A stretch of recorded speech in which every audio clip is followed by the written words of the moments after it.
and welcome to the debate. I'm your host Rafae Iqbal, and in today's show we'll be discussing two very important topics. One that relates to Pakistan's relationships and Pakistan's diplomatic ties. Of course, the second topic relates to the developments in the Ukraine war and diplomatic efforts to resolve it. Talking about the first segment, Prime Minister Shehbaz Sharif was on an official two-day visit to Uzbekistan. This visit was aimed at strengthening bilateral ties between both the countries. The visit comes amidst growing relations, both economic and bilateral, that have been seen, and the cooperation that has been growing and collaboration on multiple fronts. The bilateral trade between both the country, where it stood in terms of its relations and growing relations, it has increased significantly. If we talk about 2019 to 2020, it stood at $27 million, 2022 to 23, $126 million, and now in 2025, in a joint press stakeout, both the leaders had announced to take the trade volume to up to $2 billion. Prime Minister Shehbaz Sharif, while addressing the business forum in Uzbekistan, he highlighted how there's a lot of potential. The SIFC is assisting the government and the investors in chalking out a roadmap on how they can capitalize on the vast potential that Pakistan has in different sectors such as mines and minerals, agriculture, information technology, and of course the industry that we have with others that we have as well. If you talk about the Uzbek president, Shavkat Mirziyoyev, he said that we did not have this approach with any other country, saying they have a special place for Pakistani nation and the Pakistani leadership in their hearts, and they also desire to take this bilateral trade to newer heights. There was also mention of the Trans-Afghan Railway project, and Prime Minister Shehbaz Sharif and the Uzbek president both had shown determination to take this project forward and expedite work on it, as it will prove as a game changer for the entire region. That's what the Prime Minister Shehbaz Sharif had to say. In the second topic, we'll be talking about how President Trump, Donald Trump, has made a shift, a dramatic shift in the US policy on the Russia-Ukraine war as he aims to resolve the conflict, and he has been aligning closer to Moscow and also criticized the Ukrainian President Volodymyr Zelensky. He labeled him as a dictator without elections.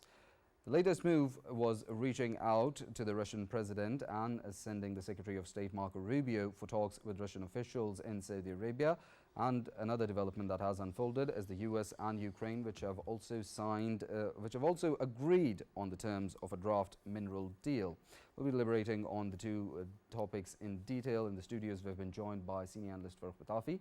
Along with that, we have been joined by geopolitical analyst Faisal, and on Skype we have been joined by Dr. Jamil Khan, former ambassador. I'd like to thank you all, gentlemen, for your time and being part of the conversation. Starting off from Dr. Jamil with regards to our first topic, Prime Minister Shehbaz Sharif's two-day visit to Uzbekistan. So, there was an announcement made by both leaders of enhancing the bilateral trade volume up to $2 billion. How successful and productive would you term this visit by Prime Minister Shehbaz Sharif to Uzbekistan? Well, it's a matter of great satisfaction that Pakistan has started focusing on the certain Central Asian country. This Uzbekistan, it is just immediately after Azerbaijan, and prior to that, Prime Minister has visited many other Central Asian countries. So that definitely has a very significance, great significance, I would say, because the world is now moving from global west to global south, and in global south, these Central Asian countries become quite an important group of countries because of the BRI, because of the CPEC, because of the SCO, because of the ECO. So, and then more importantly, Pakistan and Uzbekistan, they are in a very closer proximity through the Tajikistan, because only Wakhan corridor, that is about 13 kilometers, that we can get into the territory of the Central Asian and through Turkmenistan. And we do have a very good relation with Turkmenistan as well. So connected with Turkmenistan, then you get a land access, and subsequently all these areas are going to have the infrastructure development, and that's already part of the plan of the BRI and the CPEC.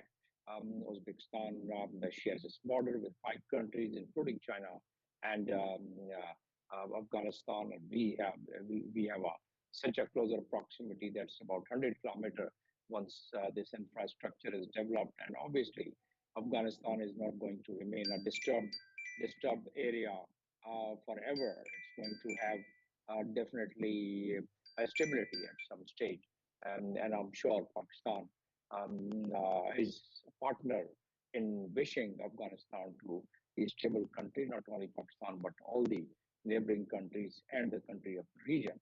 So, what does it imply to us? Definitely, the Central Asian countries, Uzbekistan, Turkmenistan, Tajikistan, all these countries are there. And then there is one more the historical significance of Uzbekistan.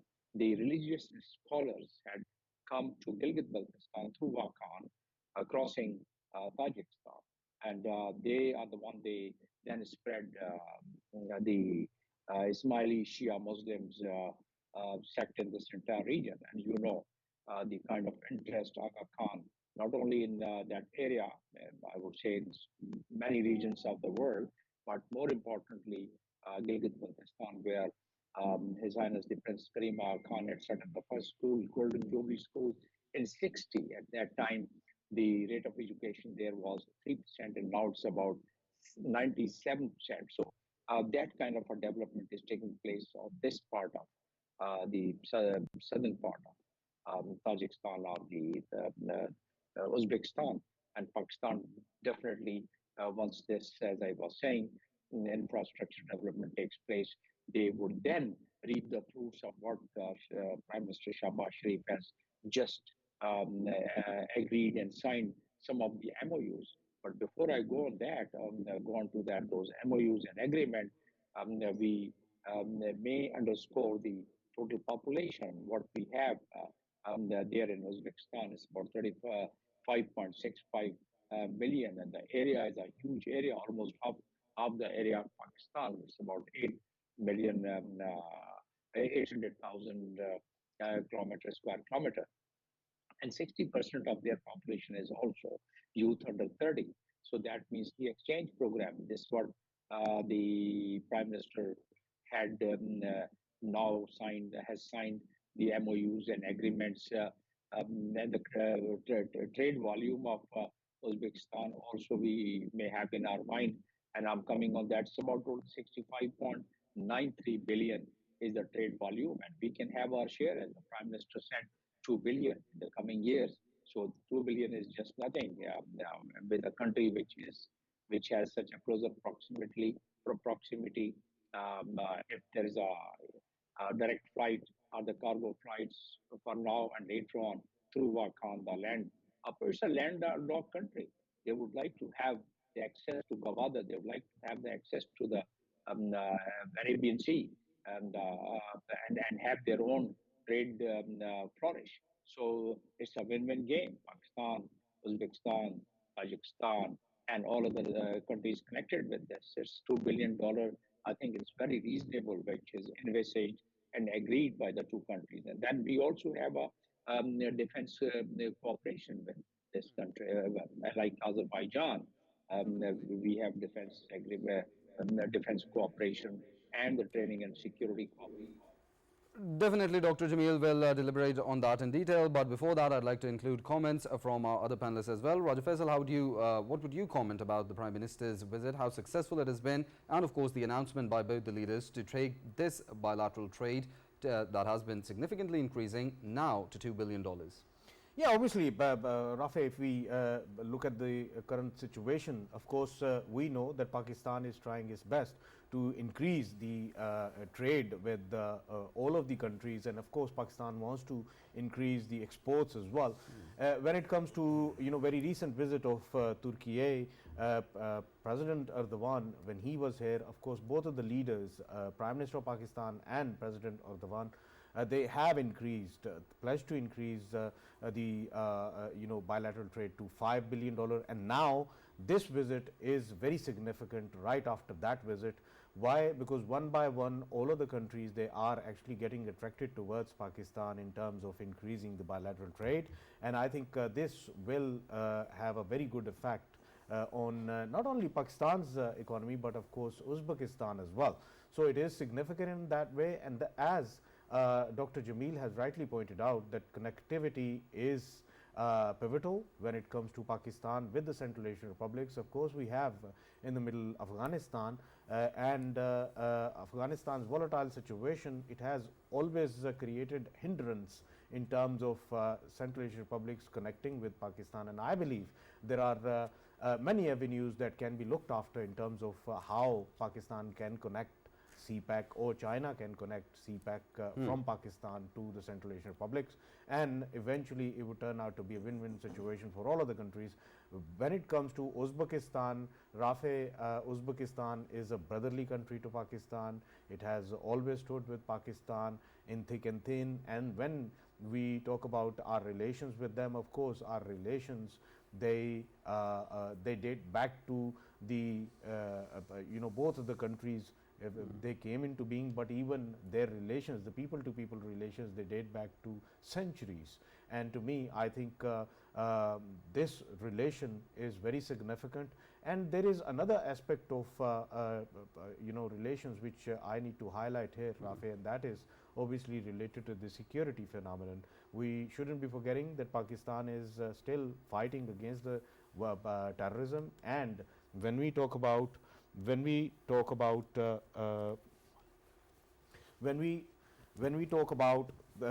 both of the countries contributing in terms of having this relation on the domains of security as well, we know that with ISIS Khorasan and TTP and BLA, BLF, we always had the element of IMU, Islamic Movement of Uzbekistan, and we know that they are a terrorist outfit that are, of course, currently inside Afghanistan. And when we talk about Afghanistan, of course, we share the sentiment. Both of the countries, we share the sentiment in terms that this is the place from where the terror is actually being facilitated.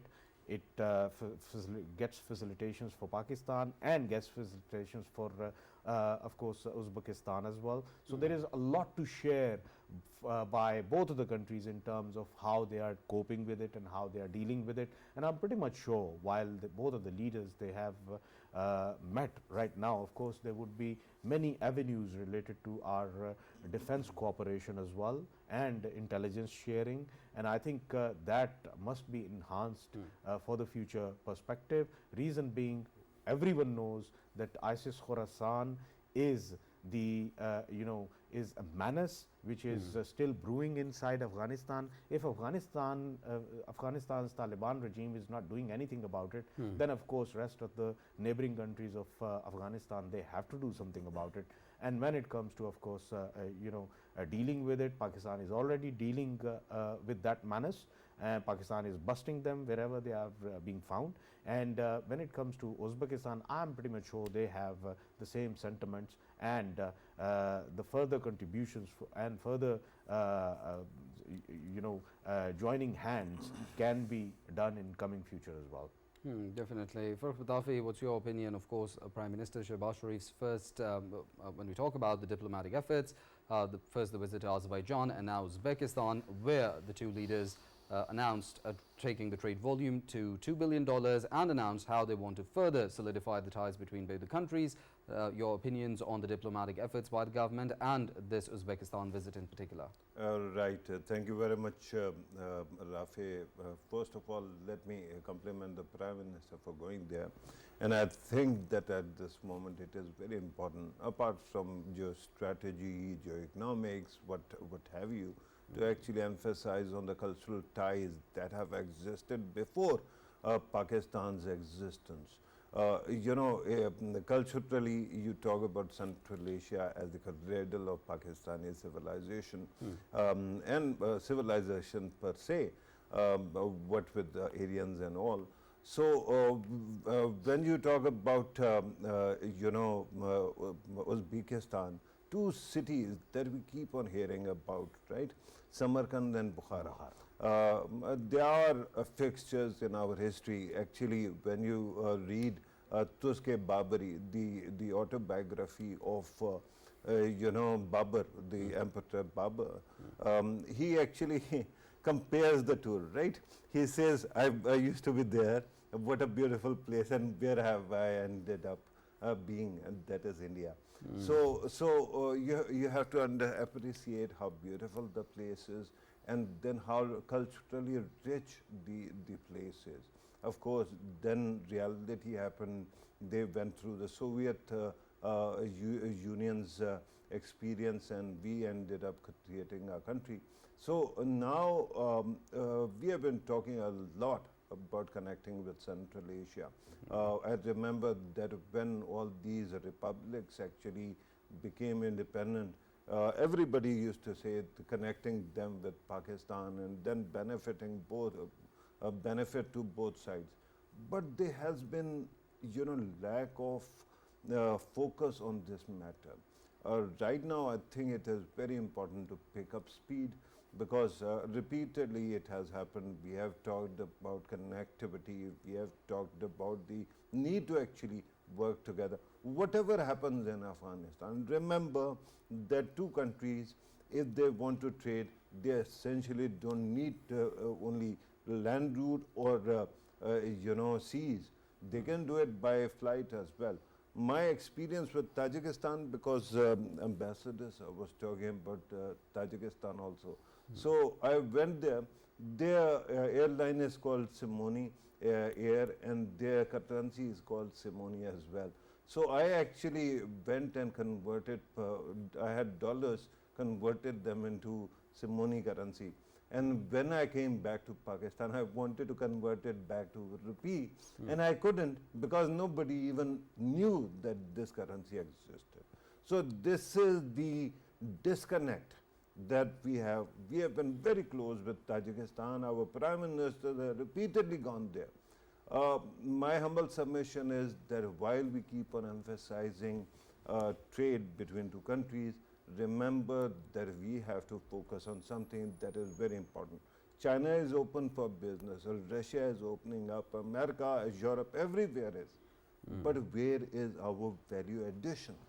We keep on talking about minerals, we keep on talking about various aspects of various things, but when it comes to what we want to export, usually with the exception of apparel or textile industry, what we actually focus on is commodities without any value addition.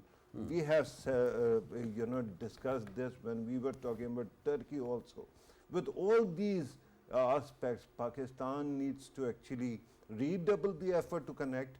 Although I would like to actually see the entire set when it comes to Muslim Central Asian republics. There are others that we also need to focus on, Kazakhstan being one of them, right? Turkmenistan being one of them. So if we can do it, I'm sure that we are going to benefit a lot, and both sides are going to benefit a lot. Remember that we keep on referring to countries as landlocked, that talk about rim world and heartland. That is an olden news. Now every country can be connected to everyone else because of air travel, and then of course eventually with space connectivity and space potentially opening as a trade route, sky is the limit. Literally, sky is not the limit now. So with that kind of a state of things, I think it is very important to emphasize these relations. But please, now we have actually spoken a lot about these ties and these potentials. Now do something to make it reality. Well, definitely, and valuable insights from all of the learned analysts that we have over here, and former Ambassador Dr. Jamil. Then talking about win-win situations and geopolitics, that brings us to the second segment that we have, that President Donald Trump and his dramatic shift in the US policy with regards to the Russia-Ukraine war, the diplomatic efforts in trying to resolve the war, and the developments that have come in light of that. Dr. Jamil, starting off with you, how do you see this policy shift of President Donald Trump and it affecting not just Russia, US, Ukraine, but the European countries as well? The first few facts, and then, of course, I'll give my own analysis about it. This draft mineral deal, which now seems that it will be signed because the leaked information, whatever has reached to the world, it appears that President Zelensky is going to Washington and going to sign that. What were the conditions? How that deal has been struck? Was there any pressure, geopolitical pressure asserted? Definitely, the Ukrainian president must have weighed his the pros and cons before, if he has finally agreed to it. Now, minerals for about $350 billion. And imagine the United States, when Trump, president of the United States, says that, this much money we have spent by supplying you by giving you grant as well as by supplying you the weapons. And if you don't really accept this deal, then you forget about your country. Initially, what he said, and then Zelensky responded to it that they are just living in information bubble. But now it appears that there's some backdoor diplomacy has worked, and later on, Donald Trump also revised his statement and made a positive statement about Ukraine, that Ukraine also has the right to have its sovereignty and territorial integrity. Previously, he said, that their country, then they should forget about their country. So that is one part. The second part is Europe. Europe, which has been siding, and they are quite confused, quite perturbed about this announcement that with all their efforts, whatever they had made in alliance with the United States, now that is the entire tilt is the entire geopolitical shift, what is taking. To me, now the analysis part. To me, I think it's a very pivotal geopolitical game which is being played. Russia, what Russian wanted in terms of territory, what they have gained in terms of the demand which they've been putting across, and that compelled Russians to step into the Ukrainian territory was NATO making Ukraine as a member of the NATO. And the NATO means that their national security, what Putin has been saying, they never wanted to compromise their national security. That the NATO forces knocking the doors of Russians. So that if that security threat is averted, national security threat is averted, and Russians, and they are able to, and they are going to probably have this decided on their terms, as we've been discussing on this channel and your channel also, that Ukraine war would be settled on the terms of Russia, and Gaza war would be, if at all settled, would be settled on terms of the Israelis. So now this we can see it, but we never knew that the taxpayers' money, as Donald Trump says, that the taxpayer money would now come back to the United States. What was spent on Ukraine? I was only wondering, the 360, rather 65 thousand tons of explosive and arms and ammunition, what was supplied to Israel, and the cash grant, what was given to Israel, that who is going to pay for that? Are the Arab countries subsequently are going to pay to the United States taxpayer about that money? So on one hand, the destruction; on the other hand, the compensation to the United States. That seems to be a very smart game by Donald Trump, because he seems to be succeeding on that. But what does it imply in terms of overall landscape of the geopolitical situation of the world? Is the United States, in terms of containment of China, are they thinking that if Russians are agreeing to this term, and if they have a bilateral relation with the United States, perhaps their relations with China would not be as strong, and at least the United States would have an access to the Russians' outreach approach towards China. What they were quite concerned. Some of their military analysts in the United States were that the space weaponization, Russians and Chinese together, and space weaponization, they came almost parallel. Both countries together, they all came almost parallel, if not ahead of United States. And all future wars are going to be fought with the supremacy of the space. Everything can be jammed, whether it's a navy or whether it's aircraft. So all these things factors together.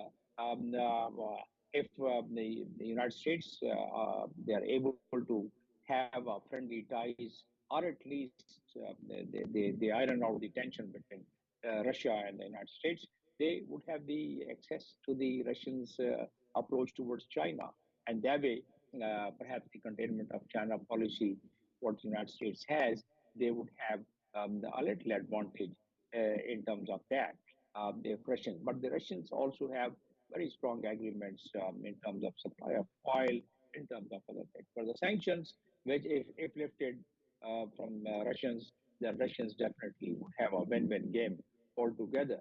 So Donald Trump approach in this case, he seems as what he promised during his campaign, what he's promised to his nation, his the countrymen, and during the campaign, he is now really giving it a practical color, and it appears that it's going to, as the news floats, it's during the coming Friday, they are going to sign this agreement.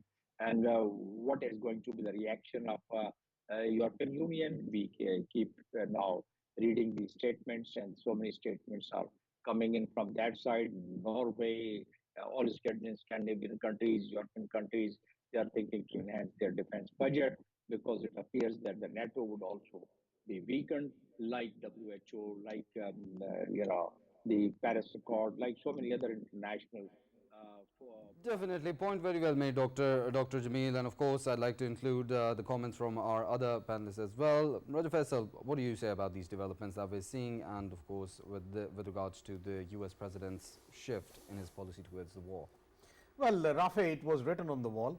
Number one, and number two, of course, when we talk about Donald Trump, it's his style. He obviously puts pressure first. That pressure didn't work in Middle East, but it did work in Ukraine. And of course, when we talk about President Zelensky, I mean the kind of leadership he was having in Ukraine. Of course, he did not go for re-election, and later on, of course, everyone considered him as someone who was just not going for the election at all. And suddenly we saw that Trump and his cabinet members, they started, of course, calling him a dictator. And to my surprise, I mean, why is it taking so long? Reason being, Zelensky himself is being termed as not having enough power on the ground in terms of his own people. They have already started thinking about getting someone else on board from within themselves, so that they can talk to Russia. Because when we talk about Zelensky himself, is the very Zelensky about whom there are many stories. I mean, I'm not saying that all of them are true, but many stories of him buying villas in the northern Africa, and of course settling his families outside. And when it comes to bringing in people to fight against Russia has an army, enormous army, number one, and number two, very well trained army. And when it comes to Zelensky sending in the people, many of them, they're only being given training of 15 days and being sent in. It's like a quicker way to go for a suicide. I think it's more of a suicidal attacks they are going for. And to me, whatever has happened in Ukraine, it has everything to do with Zelensky. Zelensky, while sitting with the Western quarters in terms of NATO, he simply forgot that when he would be in a state of war, he must know that he is not member of NATO and he is not a member of the European Union. And if he is not a member of both of them, then he is just asking for the trouble. Definitely. And of course, when we talk about Russia, Russia had the upper hand in terms of containing all of the economic pressure in terms that they increased bilateral trade with China, and that bilateral trade has been pivotal for Russia for maintaining its stance on Ukraine. They don't want to let any inch of the coastal side of Ukraine to go to, of course, Ukraine, and they want to maintain it. They want to turn Ukraine into a landlocked country and always depending on Russia to have its trade route into Black Sea. That is what Russia wants, and I believe so far how I see it, be it Odessa, be it Mariupol, be it Donbass area, every sort of the target which Russia had in mind, they have simply achieved it. And to me, I think Trump is just fixing everything for Russia, I must say, and for a long time. Reason being, this war, which was supposed to be weakening the Russians, rather it has weakened the NATO. I mean, North Atlantic Treaty Organization is being considered as some organization which might not have any future, a powerful future in the coming future. So to me, I think this is going to be very interesting days coming ahead in terms of how the cat jumps. Let's see how the cat jumps. Definitely.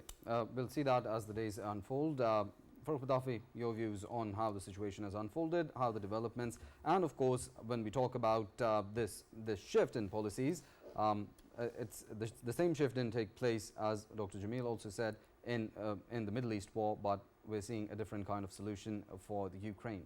Right. Thank you very much, Rafae. I think that first of all, I want to actually correct certain things that was said, especially given that, and I will request most of our geopolitical analysts to actually read up, not only you, right, to read up on history as well, because there are many dynamics which are overlooked at times. But at this moment, I wanted to actually say that just because America now has President Donald Trump and he has his own point of view, doesn't make President Zelensky lesser of a man. He has been a leader through and through. He has been a man of honor. He did not abandon his people. He has been sitting right in the middle of this battlefield. His wife and children have been also with them. So I don't think that we get to undermine somebody who has actually inspired so much in their own people. Regarding Russia, and another injustice that was just done, that President Trump perhaps is fixing everything for Russia. I don't think that is the case. I think it all depends on how you look at the world order. World order had recently two major shifts.